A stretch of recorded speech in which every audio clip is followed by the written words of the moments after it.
बिस्मिल्लाहिर्रहमानिर्रहीम अस्सलाम वालेकुम। प्यारे दोस्तों, कच्चे के इलाके में एक बार फिर से पंजाब पुलिस के कमांडोज और राजनपुर के डाकू आमने सामने हैं। एक बहुत ही दिलचस्प वीडियो सामने आई है डाकुओं की, जिसमें डाकू कह रहा है कि पाकिस्तानी वजीर आजम को चाहिए कि पाकिस्तानी अवाम की गुर्बत खत्म करे। उसका कहना था कि वो डाकुओं के पीछे ना पड़े क्योंकि हमारी दुश्मनी वडेरों के साथ है, हम किसी गरीब को तंग नहीं करते। उस डाकू का वीडियो में मजीद कहना था कि वजीर आजम इमरान खान हमारे पीछे पड़ चुका है, हमारे वजीर आजम को चाहिए कि वो पाकिस्तानी अवाम की गुर्बत खत्म करे बजाय के हमारा पीछा करे।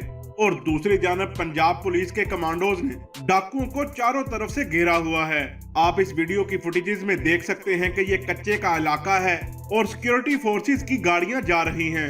इन डाकुओं के खिलाफ भरपूर ऑपरेशन जारी है और इनको चारों तरफ से घेरा हुआ है। पंजाब पुलिस के जवान राजनपुर के इलाके कच्चे में भरपूर तरीके से कार्रवाई कर रहे हैं। इस हवाले से जैसे ही कोई नई वीडियो आती है हम आपके साथ सबसे पहले शेयर करेंगे। इस वीडियो में इतना ही, मिलते हैं किसी अगली वीडियो में, तब तक के लिए अल्लाह हाफिज।